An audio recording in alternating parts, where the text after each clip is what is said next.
there, folks. Welcome back to It's in Cardboard. And today we are finally making our roundup for Breakout. BreakoutCON was a great time. We got to meet some great designers, play some awesome games. The auction's always a good time. Met a lot of cool people. It's like the only big convention we actually get to go to here in Canada. I know Shucks is out west, but it's a long ways out. So, yeah, it's pretty far. Anyway, we'll catch you in a second. We'll tell you all about it. So, BreakoutCON. Yeah.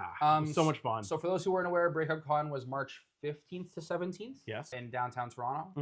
It was 3 days at the Sheridan Center. Yeah. We got there like a little later, or mid-afternoon Friday. And we left like late afternoon on Sunday. We got to see a lot of cool stuff. There were great booths. The Legion's Realm at War guys. Those guys were cool. There's a trading card game out of Canada. If you haven't heard of it, check it out. We got to meet a few designers. That was awesome. One of them's here. I'll be jumping in a second. Yeah. And we got to play a whole bunch of games that were new and familiar to us. Like we played like Dune Imperium, Fractured Sky. Sky, Mori. Before we get into that, Jeffrey, what is your highlight from BreakoutCON? I'd say probably, other than just playing games with everybody, playing games with our friends and meeting people, probably meeting Eric M. Lang and the interview we did with him. Although I was behind the camera for most of it. But so that was when that video comes out, Jeff was chatting crap towards me behind the camera. Yeah, it was fantastic. Yeah, of course. Eric Lang is a brilliant mind. Yeah. It was crazy. Like, I'm not going to spoil too much of the interview, but the takeaway I had from him is that he still loves playing like light party games. Yes, he does. And that is so cool. Because I feel like a lot of board game designers just go heavier and heavier. And more thinking, more crunchy. I think that it helps him like rebalance himself for his next game. Well, and one of the things he pointed out was just the joy. And like having that, you don't need something like super intense. Yeah. Just fun. I think if I was to think back to what my highlight was, my favorite moment, it was playing Tyrants of the Underdark with you guys. Yeah, Sunday, that was a lot of fun. Sunday at noon. Yeah. It was really fun. It was really great. Other than that, I got to meet up with Tin Robot Games and play a newer version of Cities of Venus. What was that called?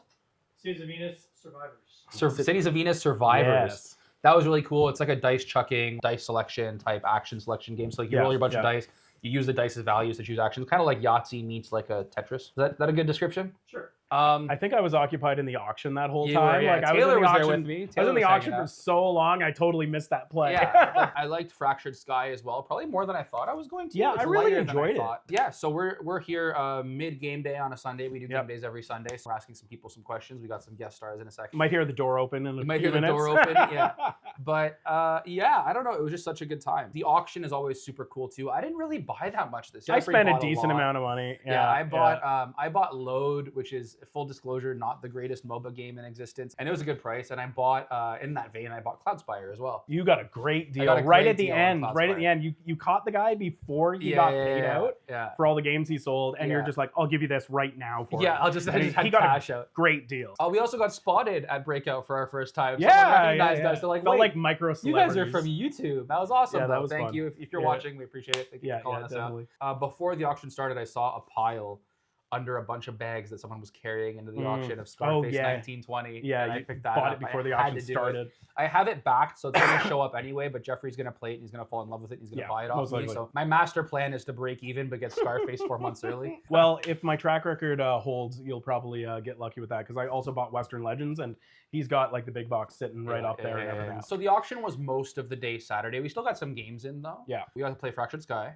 We got to play Dune Imperium. We got to play Mori the night on Saturday. Yep, we started playing Seas of Havoc. Seas of Havoc, yeah. But I think that was late. That was like 3 in the morning. We were in the gaming room, the all-night gaming room, till like 3 in the morning, and we were like just we have a really bad habit of right around when 12:30 a.m. rolls around, pulling out like a game that is probably heavier than either of us intend, and trying to not only play it, but not know how to play it, learn it. The problem is trying to learn a game late. He's like, guys, we can't play a game above like a 2 weight. Yeah. If it's after 9 o'clock, no new game. Friday was mostly just like kind of meeting everybody. We got to meet the folks at ILO, like Mark. That was cool meeting Mark.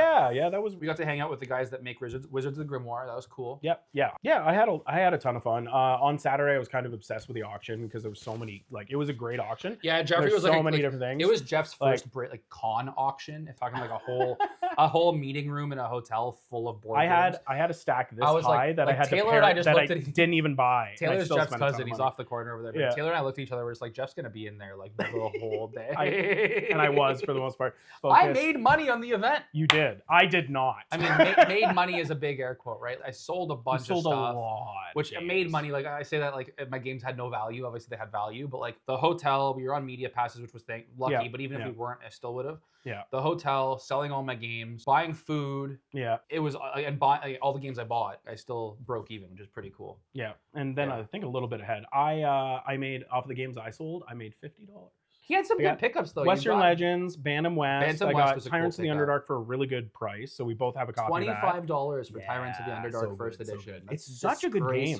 I'm so super happy with that. I got Seas of Havoc. I don't think I said that. Cool. I got Targi in the expansion and a few other items as well, but those are some of the big ones that I got. So, anyway, it was a good haul. Yeah. I think the Saturday night, like post auction, so 5, 6-ish to like 2 in the morning was the bulk of game time. Yeah. So the total amount of plays we actually got to play was pretty not crazy. 2 plays of Fractured Sky. We played Mori. We played Dune Imperium. Yeah, with the expansions. I played Dune Imperium twice with a couple random dudes I met at BreakoutCon. Yeah, that was it. And then obviously, as we said and we alluded to, we got to play a couple games with James, the owner, I'm going to say, of Tin Robot Games. He also runs a podcast I'm sure he'll tell you all about momentarily. James, why don't you pop in and join us? Better. All right. James. Hey. Welcome. Welcome. Hello. In studio. In studio. Yeah. So we found out pretty recently that James is in Barrie, and we love supporting local board game creators, publishers, and as well as he makes some phenomenal games. So absolutely. We linked up at BreakoutCon. I got to play one of your Cities of Venus games. Yep. It was fantastic. A cool little dice chucker, dice selection, Polyomino, polyomino situation. I'm excited to try it. I also tried Guarding Geckos, which you can grab the box if you want. There's a review of that on our Instagram, and it's also on Kickstarter right now. So if you want to back it, please do. It's a great game. You'll enjoy it. Family weight. What did you think about BreakoutCon? BreakoutCon was great. We go every year. I've been there now for, I think this must be the 4th year. It is the largest con, right, in this area. Totally. And it is so cool to see the same people year after year.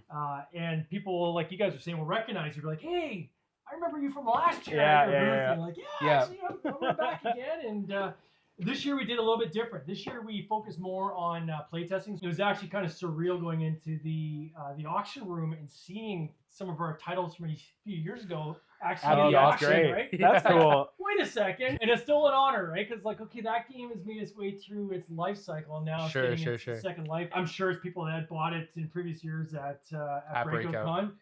But this year we got to play test Garden Geckos with some people. Some people got an early sneak peek at this before we went on Kickstarter. Some great feedback. People are loving it. It's a gecko placing, bug trapping. If you like gateway games, a la Cascadia, these kind of games, it's kind of in that genre. Yeah. Okay. Cool. Nice. And people can check it out on Kickstarter right now. And then we also got a chance to play some games we have coming up, like in the distant future. Oh, like it was like a prototype. So people know us, we like to make sure our prototypes are slick. That prototype had some sweat equity, you could tell. So we actually have people who've been following the Cities of Venus campaign know that it is part of a universe that we've created. And Cities of Venus, what we're calling Lost Contact, is the first one that was on Kickstarter last year. It ships at the end of this summer, I believe. The files have been all submitted, so now the manufacturer's just kind of scheduling it in. And we've been play testing the standalone sequels that are coming, and we're going to launch those once a year. What you got to play was Cities of Venus Survivors. Complete standalone game. This one, as I said, it's a polyomino, dice manipulation. All these games play in around an hour time frame. And then we didn't get a chance to actually play it at BreakoutCon. I was hoping to have it on the table. We just ran out of time, but a game by Kevin Levy that's falling in the same universe for us, which is called Cities of Venus Civil War. Oh, nice. So this, again, standalone. You don't have to play the previous games to play this one, but it is a game where it's a skirmish. Each player controlling their city. They're buying weapons and shields and different items from the International Innovation Station. It sounds straight up my alley. Oh, you use that to arm your ship, and then you're like just gunning for people. And you have this kind of dynamic where you'll see 2 cities will start ganging up on this city, and then the tides will shift a bit, so then these 2 guys will start ganging up on these guys.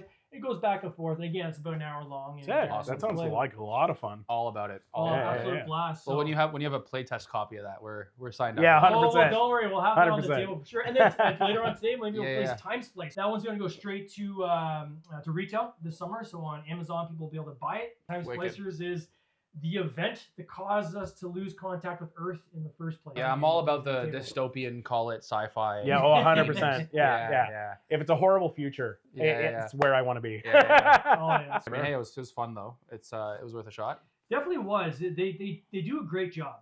If anybody that hasn't tried BreakoutCon that's in the Toronto area, or even if you're just in the New York area, it's a quick drive up here north. There's so much to see. You get to engage, as they said, with a lot of local game designers, game companies, and just friends, even content creators. I saw the Hunger Gamer was there. Yep. Brains on Games was there. Like there was a lot of. We met Brains on Games there too. Meeple Mike was there as well. Yeah. Eric Lang was there. Yeah. Meeple Mike was there. Yeah. Meeple Mike's always in the. He's got a corner of party games going like late. Late at night, every time. We got to meet the folks from Inside Up Games as well. Was there? They had the designer of Block and Key and. That's a great game. Terminus, I'm pretty sure, and what's the other one? Summit was there as well. Yes, all those games.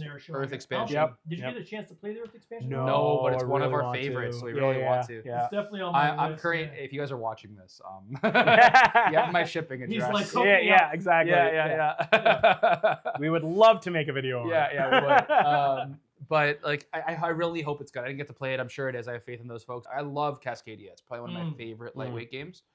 I don't love Landmarks that much, which is the expansion for Cascadia. Yeah. And because I haven't games tried it like yet, that, but you were saying that. You have to be so careful when you expand them. But if you just make it just a little too heavy or just a little more complicated, is it really worth even breaking out the expansion? Are you going to on this first play?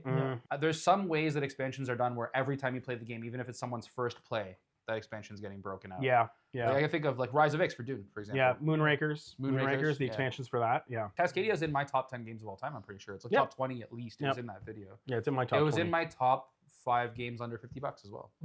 Probably my number 1. So we also got to interview Eric M. Lang, which we touched on. That's going to be our next video. And we have, if you watch our last video and you want to comment on that video, why you should win a copy of Ankh. We're giving away a copy of Ankh in honor of Eric M. Lang showing up on the show. And hitting 1,000 subscribers. Exactly. But yeah, so if you watch that Eric M. Lang video coming up, you'll see the winner of that giveaway from the last video. You have about another week and a half to enter. It was really nice of him to sit down with us. It's really nice of you to sit down with us. I appreciate you taking the time. Anytime. This guy came all the way down here from, I'm going to say 10 minutes away. Yeah, 15 minutes away. You crossed the 400. You crossed the 400 to play a game with us, so I appreciate you coming up. It was funny when we were talking about Geckos, and you're like, yeah, you know what, we'd love to take a look at it. And he sends me the address. I'm like, dude, I can drop this off. What are you talking about? You could bike ride it over. Also, if you're in the Bay Area and you like pizza and board games, Refs Pizza and Ice Cream. Refs Pizza, alternating Mondays and Tuesdays. You can go on meetup.com. What's it called? Very Board Game Meetup. Cool. You can sign up there and join them for some games as well. Yeah. Have you guys been to Origins at all? Or? No, unfortunately. I'm going to try to make it out to Gen Con this year. Yeah, Gen Con. I haven't yet to be to Gen Con. Hopefully this year we're going. But I've done Origins the past few years. All these US cons will have like, kind of think of like Breakout just being like the play area. Okay, And then you've got like another full like section, and that's the way they have those halls split up. Is usually there's an area that's just thousands of seats for people to use for just bring their own games and playing, or playing games that they've even bought there. Right? I'd love to see Toronto kind of get to that point at some point. Totally. I think they'll get there, but certainly I don't think it's gonna be at this venue. The rate of scale tells me that next year, or like minimum the year, like ideally next year, minimum the year after, they're going to have to pick a venue that has more space, or just take another level of the Sheridan Center. As you said, the one floor, like that whole floor we were on, is just like gaming area plus maybe the auction. Yeah. I don't know how they would do it. Anyway, I don't know. Yeah, BreakoutCon. I had a great time. I had a fantastic time. You were there for a day. That was a day. But we got to hang out. You did get to hang out. That was really cool. Yeah. The whole weekend was a great time. Like, fantastic experience. Like, I'm just looking forward to next year. Yeah. Like, it's gonna be great. Why don't you tell people your podcast and your YouTube channel? Yeah. So there's a few things. One is so tinrobotgames.com. Check it out. That's our website. I'm obviously the publisher. Also designer of some of the games, co-design with my brother, and then we've even signed on some other designers across our portfolio. Aside from that, I also run the Board Game Binge podcast, which you can check out simply by going anywhere you download your favorite podcast and just search Board Game Binge. Those episodes are 30 minutes long. We focus on the personalities in the industry.